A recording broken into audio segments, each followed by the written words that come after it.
perubahannya Bapak Ibu. Jadi kalau kondisi existing sekarang dari Permenkes 1 2012, kita rujukan itu berjenjang kan? D ke C, C ke B, B ke A. Mana rumah sakit terdekat dengan kelas yang terbawah? Ya, terus nanti kalau D tidak tuntas dia kirim ke C, C tidak tuntas dia kirim ke B, B tidak tuntas dia kirim ke A, sampai di A sudah progresivitas penyakitnya sudah lanjut dan lain sebagainya. Ya, selamat siang Bu Direktur di sini.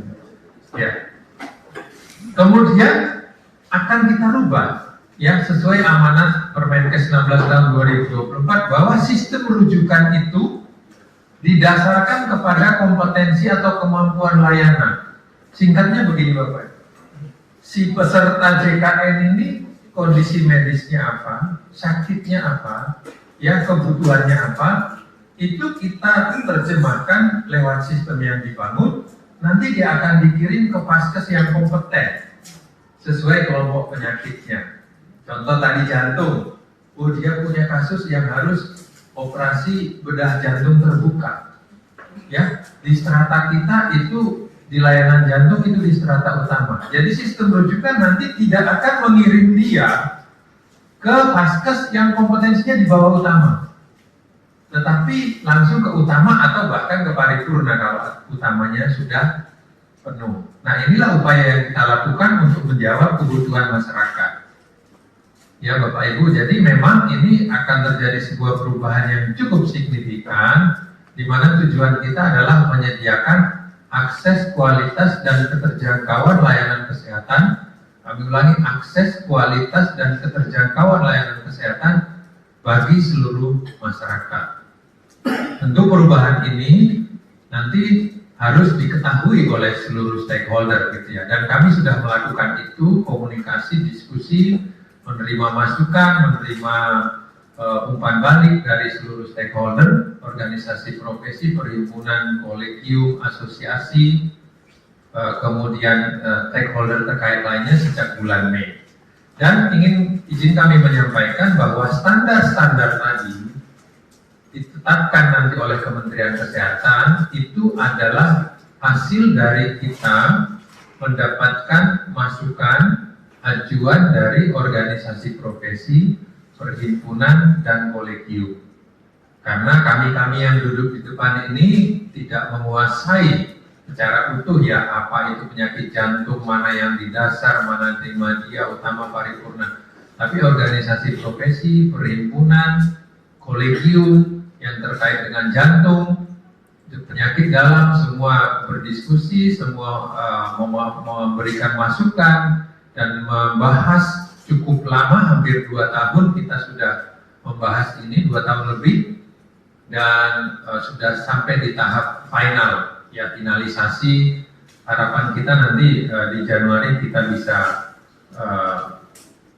launch ya.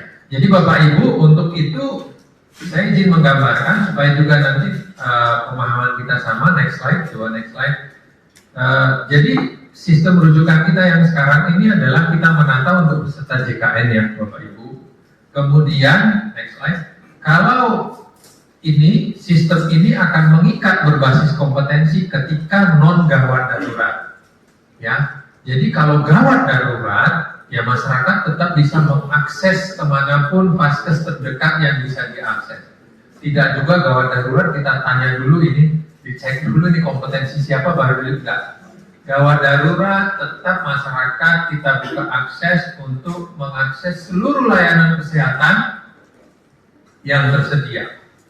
Ya, mau di situ ada klinik, ada rumah sakit, mau kelas A, kelas B, kelas C, kelas D, mau sekarang aturan kita dasar media utama paripurna, dia berhak mengakses layanan tersebut. Nanti di rumah sakit itu dilakukan penanganan, dilakukan triase, kemudian di assessment, oh ini kompetensinya sesuai dengan rumah sakit yang bersangkutan, setelah stabil dilanjutkan perawatannya. Tapi ketika itu tidak sesuai kompetensinya, dalam arti butuh kompetensi yang lebih tinggi, kalau lebih rendah dia bisa langsung di situ, nggak usah rujuk ke bawah. Tetapi karena kompetensi lebih tinggi itu mampu menangani kompetensi di bawahnya. Kalau ternyata setelah di assessment pasca kegawat daruratannya, ini masuk ke kompetensi yang di atasnya, dia rujuk. Kriteria rujukannya apa? Masuk nanti ke satu sehat rujukan, muncul nanti kodenya. Sistem inilah nanti akan membagi ini ke rumah sakit mana. Mana itu bukan nama rumah sakit, tapi kompetensi. Oh ini dasar, nanti sistem kita mengirim dia ke dasar yang terdekat. Ya Bapak Ibu yang terdekat, karena nanti satu KTP-nya. Bagaimana FKTP itu mampu nanti melakukan penapisan, gitu ya. Kalau kita kenal selama ini kan istilah ada 144 plus itu harus di puskesmas, gitu ya.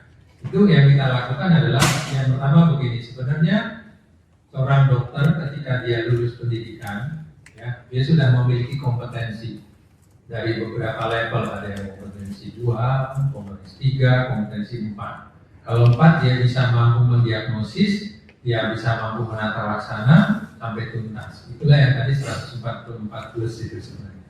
Kemudian kalau paling tidak ada kasus-kasusnya yang memang dia di level kompetensi 2, yaitu mampu mendiagnosis, kemudian melakukan penanganan awal dan mampu merujuk. Nah, gitu ya. Sebenarnya ketika pendidikan ini dokternya sudah mampu, ya, sehingga penguatannya juga adalah di persiapan di masa pendidikan. Ya. Namun kita sadari ketika dia sudah pasca pendidikan, pasti ada beberapa periode ini harus tetap dijaga kompetensinya, itu ya Bapak Ibu ya. Nah, Kementerian Kesehatan sejak tahun 2023 itu sebenarnya sudah mengembangkan ada namanya InaCare Pathway, Indonesia Care Pathway. Ya mungkin memang ini belum terlalu luas, tapi kita sudah mengembangkan bagaimana penata laksanaan ya kondisi kesehatan di layanan primer. Bukan hanya di puskesmasnya, tetapi juga mulai dari komunitas, mulai dari keluarga, kemudian di FKTP, baik itu puskesmas, klinik maupun tempat praktek mandiri, kemudian mana kasus yang menjadi kompetensinya puskesmas, kapan satu kasus itu harus dirujuk, itu kriterianya sudah ada semua. Sehingga kita menyusun itu dalam rangka JKN Reform, waktu itu Pak Iksan masih di Kementerian Keuangan, saya nyusun di sini, Pak Iksan yang mau review saya Pak Karul waktu itu. Oh Bre, ini ya, targetnya gimana? Jadi kita lakukan reform di layanan primernya, ya.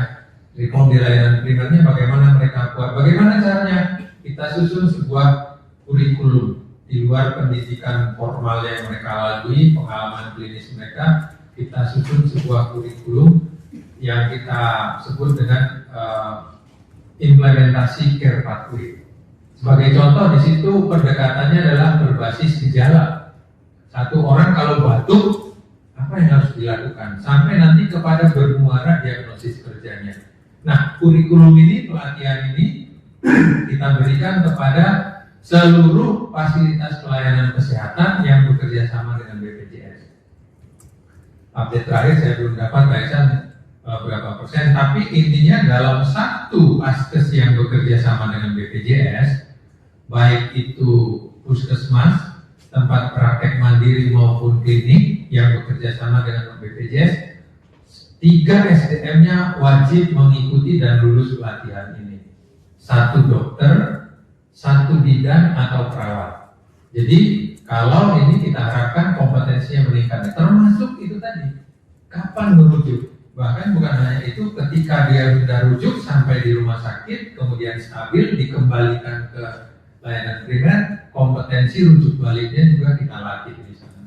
Jadi intinya adalah kita melakukan penguatan juga di FKTP-nya. Nah, tadi ada pertanyaan juga terkait FKTP ini sebenarnya. Bagaimana dengan antrian yang panjang gitu ya. Dengan perbaikan end-to-end tadi, dari hulu ke hilir tadi, dari mulai komunitas, keluarga, puskesmas, klinik, kita berharap ada pembagian beban ini di layanan kesehatan kita. Bagaimana kita dorong komunitas pun sudah mulai bisa mendeteksi dini penyakit-penyakit ya. Kemudian beberapa kompetensi puskesmas kita dorong ke pustu, ya, sehingga nanti tidak menumpuk semua di puskesmas. Nah, Di puskesmas sudah kita buat juga ini dengan satu sehat rujukan ini, nanti dia udah semakin jelas mana kasus yang harus dirujuk, terus dirujuk kemana. Jadi di satu sehat rujukan itu nanti kita tanam, sudah kita tanam semua kriteria rujukan, semua diagnosis, prosedur dan tindakan pada 24 kelompok layanan tersebut. Kemudian di Desember nanti Pak Dirjen akan mengeluarkan ketetapan stratifikasi untuk seluruh rumah sakit. Berikutnya kita tanam di sana rumah sakit itu, contoh rumah sakit X tadi, untuk 24 kelompok layanan dia di strata mata, sehingga sistem nanti mampu mengirim ke dia pasien-pasien terdekat yang membutuhkan layanan yang dibutuhkan. Begitu ya Bapak Ibu, mungkin penjelasan dari saya itu tentang kris dan pembiayaan atau manfaat, mungkin Bu Direktur atau Pak Kapus bisa menambahkan di situ. Yang mana ada 12 kriteria untuk kris ini, saya informasikan bahwa sampai dengan per hari ini sudah tinggal. Jadi kalau memang nanti penetapan, mudah-mudahan semua rumah sakit sudah mampu mengikuti apa yang sudah ditetapkan oleh Kementerian Kesehatan. Untuk layanan yang sangat kompleks yang selama ini diinformasikan kepada kita tarifnya murahan, dan itu bisa lebih rasional sehingga rumah sakit lebih punya. Ya bagaimana sih mau terangin dia sedumu ini? Ini manusia pecundang yang sangat merugikan bangsa kita ini. Saatnya jadi member eksklusif di channel YouTube Official ID. Tantang lagi para tambah sumpah di atas Al-Quran. Dia pengen masuk TV. Konten premium yang tidak tayang di TV. Live interaction. Halo pemirsa iNews, sini baru selesai. Emoji dan badge spesial. Reakses konten pilihan. Klik YouTube Official iNews, join member hanya Rp10.000